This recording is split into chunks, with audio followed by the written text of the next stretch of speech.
Oi gente, tudo bem? Tô aqui de volta com mais um vídeo e dessa vez eu queria conversar com vocês a respeito de algumas polêmicas que estão se levantando nas redes sociais, porque tem gente que está me mandando mensagem, tem gente que está me mandando e-mails, falando que eu tenho trazido um novo tipo de evangelho. Um evangelho muito mais acessível, sem o peso do preconceito, um evangelho de liberdade, onde você pode ser quem você é e agir da forma que você quiser, porque Deus não vai te julgar, Ele vai te amar e vai te aceitar do jeito que você é. Quando a gente se propõe a dar a nossa opinião, seja na vida real ou através das redes sociais, principalmente gravando um vídeo, a gente acaba passando por esse tipo de problema sim. Existe a possibilidade das pessoas te interpretarem de forma equivocada e existe a possibilidade das pessoas inventarem coisas que você nem falou.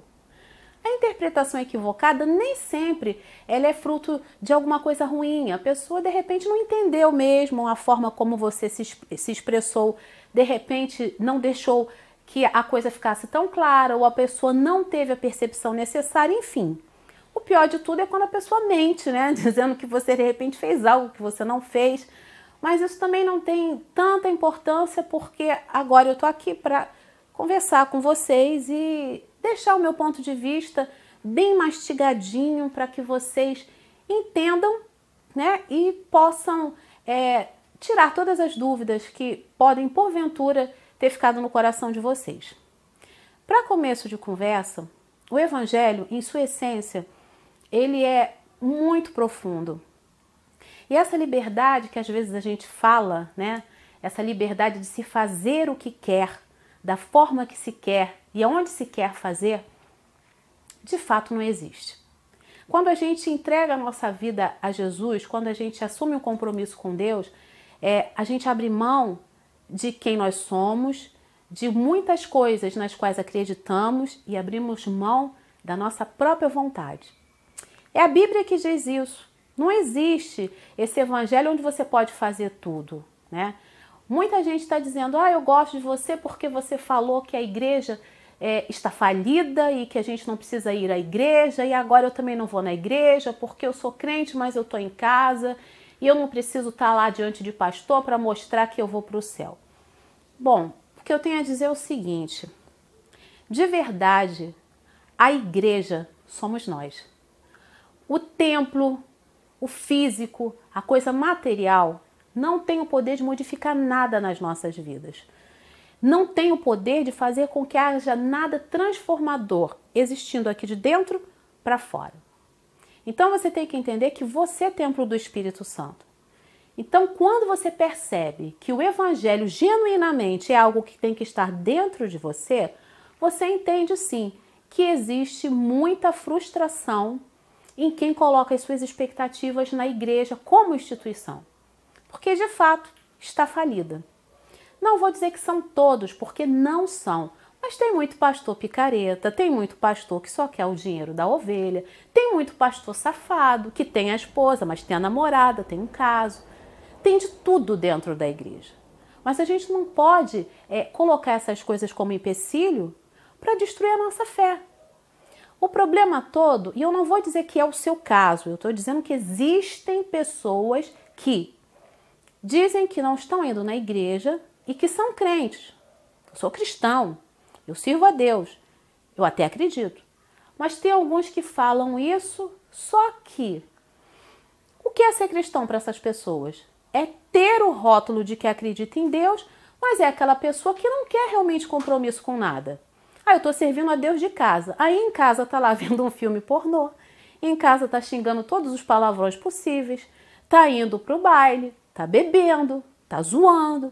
Tá fazendo tudo aquilo que o evangelho genuíno acaba condenando. Não é que você não possa fazer, mas a Bíblia diz que tudo me é lícito, mas nem tudo me convém. Então, como cristão, você tem que entender que precisa haver uma mudança de comportamento na sua vida. Precisa haver uma novidade de vida. Se você diz que é cristão, se você diz que é crente, você vive a mesma vida que você vivia antes, ou talvez pior, então de repente está na hora de você começar a questionar o seu comportamento. Mas a igreja está falida. Está. uma parte dela está corrompida. Mas Jesus nunca nos falou que seria fácil. Ele sempre deixou claro que existiria o joio e o trigo. E o joio não poderia ser arrancado do meio do trigo, porque senão ele levaria o trigo junto. Os dois crescem ali juntinhos, entrelaçados.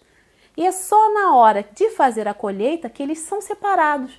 O trigo é aproveitado e o joio vai para o fogo. Então não tente procurar uma igreja perfeita para você frequentar, porque você não vai achar. As igrejas físicas são constituídas de pessoas. E onde tem pessoas, onde tem seres humanos, você tenha como certo que vão haver erros, problemas, dificuldade de relacionamento, vai ter de tudo. E você precisa entender que o seu objetivo é estar ligado com Deus. Muita gente falando assim, porque aquele pastor é safado, porque inventaram uma calúnia minha lá naquela igreja, porque fizeram e aconteceram comigo. Também não vou mais em igreja nenhuma, vai ver só. Também vou beber, não quero nem saber de pastor nenhum, entendeu? Vou aproveitar a minha vida. Querido, não é o pastor que vai te dar salvação. Não adianta fazer pirraça e birra, dizendo que também vai zoar, vai fazer e acontecer, porque por mais que a gente não queira, por vezes, aceitar, nós somos finitos. Vai ter uma hora que a gente vai ter que prestar contas. E na hora em que você tiver que prestar contas, você não vai poder dizer que você não está na posição que Deus queria porque o pastor foi safado, porque o irmão te caluniou, porque a irmã te passou a perna. O grande problema do ser humano é que às vezes a gente acaba jogando o peso dos nossos erros no ombro dos outros. A gente acaba justificando um comportamento equivocado sempre por conta de algo que nos fizeram. Mas o mais importante não é o que fazem para você. Não é a forma com que te machucam, te caluniam, a forma com que te invejam, a forma com que te maltratam. Mas a forma como você consegue pegar isso tudo e transformar em força para continuar seguindo o Evangelho.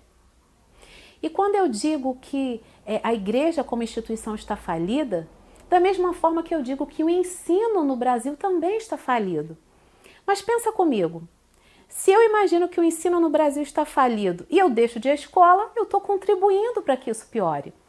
Não é porque está falido que eu vou deixar de estudar. Não é porque está falido que você vai deixar de mandar seus filhos à escola. Uma vez indo à escola, faça a sua parte, estude. Não fique lá só brincando, entenda que você está lá com um propósito. É aprender. O seu propósito, muito mais do que se formar e ter um título, é ter o conhecimento. Porque senão você perdeu o seu tempo dentro da sala de aula. Na mesma coisa é com a igreja. Qual é o seu propósito? Não é ir para o céu? Não é segurar com unhas e dentes a sua salvação? Então, quando você for até a igreja, vá consciente de que é isso que está em jogo. Não se preocupe se as pessoas te olham de forma atravessada, se te acham bonito, feio, gordo, magro, porque na hora em que tivermos que prestar contas, vai ser cada um por si. E quem fez alguma coisa para te magoar, para te ofender, vai ter que prestar contas disso também. Mas então você está dizendo que eu tenho que ir na igreja para garantir a minha salvação. Não é isso. O que eu estou dizendo é que a sua transformação tem que ser genuinamente verdadeira, a ponto de você demonstrar que você é diferente aonde quer que você vá. Não vou dizer que é fácil. É missão árdua, é missão difícil, é dia a dia. E tem momentos em que existem coisas que parece que vão tirar a gente do sério. O que você precisa fazer é saber que mesmo em casa, mesmo que você não esteja indo na igreja, você precisa ter uma vida com Deus. Você precisa mostrar trabalho. E por falar em trabalho, lembrei de uma outra coisa que vai dar para exemplificar bem para vocês. Existem algumas empresas que estão permitindo o esquema de home office, né? Onde você trabalha em casa, mas está ali trabalhando pela empresa, é remunerado, tem os seus direitos trabalhistas assegurados, tudo certinho. Quando você está em casa e produzindo, mostrando o serviço, fazendo com que as coisas aconteçam, você pode dizer sim, eu estou trabalhando. Mas quando você está em casa, né? Eu estou em home office. Mas fala assim, hoje eu não estou afim de trabalhar, hoje eu vou ficar vendo desenho o dia inteiro. Hoje eu vou ficar no Facebook. Eu vou na praia. Eu vou encontrar com os amigos para conversar. Se cada dia da semana você inventa uma desculpa para fugir do seu trabalho, a empresa vai perceber que você não está produzindo e vai te dispensar. Então é a mesma coisa. Então, para você que está com dificuldade de encontrar uma igreja para congregar, eu digo o seguinte: comece trabalhando em home office. Dentro desse esquema de trabalho em casa, né?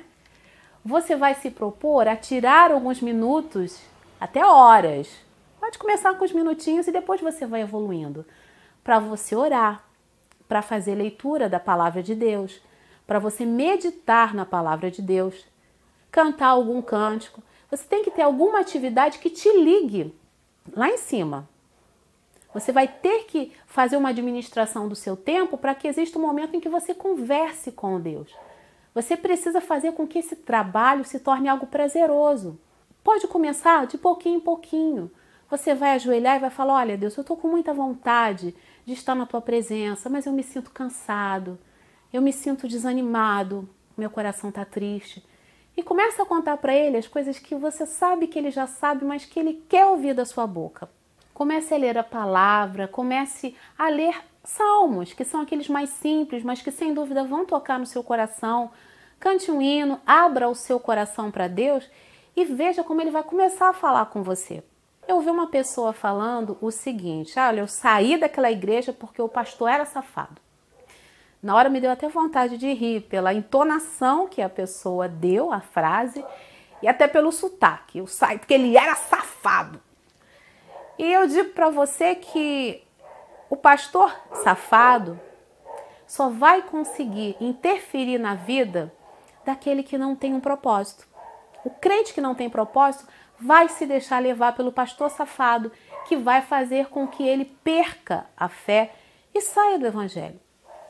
Porque quando você tem um propósito de verdade, você entende que esse seu propósito é como uma mola propulsora. Você bate lá embaixo e você volta. Então, procure um local onde você esteja mais identificado com as pessoas. Se você gosta de uma igreja um pouco mais moderna, que tem uma pegada mais jovem, vá até lá, qual é o problema? Se você gosta de uma igreja de fundo mais pentecostal, onde as irmãs usem roupas mais comportadas, vá para lá. Se você gosta de uma igreja onde as pessoas tenham assim uma mentalidade mais aberta para conversar questões até relacionadas à autoaceitação, questões espirituais ligadas à política, enfim, vá para lá. Existe igreja para todo tipo de gente e existe gente para todo tipo de igreja. Não existe igreja certa e igreja errada. Existe sim o caminho certo e o caminho errado. E qual é o caminho certo? O caminho certo é andar com Deus. Então escolha um lugar onde você se sinta um pouco mais à vontade, onde você não se sinta tão oprimido pelo olhar das pessoas, onde você se sinta aceito. Saiba, contudo, porém, todavia, que igreja perfeita não tem. E se você for fazer esse seu trabalho de casa, que pelo menos em casa você dê testemunho, que pelo menos em casa você tire esses momentos para estar com Deus. O que eu quero dizer é que não dá para você falar que não vai em igreja nenhuma, mas que também vai ficar em casa sem fazer nada para Deus. Não existe essa possibilidade. Evangelho é empenho, evangelho é envolvimento e, como qualquer tipo de relacionamento, vai exigir de você uma coisa: intimidade. Você vai precisar ter intimidade com Deus. Quanto mais íntimo você estiver, mais as coisas dentro de você vão começar a acontecer e você vai se tornar cada dia mais feliz pela escolha que você fez. Então, minha palavra final é essa: não desanime, não perca a fé, não perca o foco, não deixe que nada venha te afastar de Deus. O que está em jogo é a salvação, já falei. Então não deixe que palavras que venham de fora, que nada tenha o poder e a possibilidade de destruir algo maior que Deus já fez na sua vida, que é a sua libertação. Então lute por ela, permaneça em Cristo e vamos fazer com que o nosso país, com que o Brasil se torne um celeiro ainda maior para a colheita de almas para o reino. Porque o que está em jogo não é a minha felicidade, o que está em jogo não é a sua prosperidade, isso tudo faz parte, mas em jogo mesmo está a salvação. Então vamos garantir a nossa salvação e, por que não, ajudar na evangelização para que outras pessoas conheçam de Jesus e vejam a transformação que um encontro com Ele pode causar na vida de qualquer ser humano. Então eu desejo a vocês uma excelente semana, que Deus esteja comigo, que Deus esteja com vocês e que Ele esteja com todos nós, nos mantendo firmes, fortes e perseverantes na sua presença, porque de verdade é isso que importa. Tchau e até a próxima!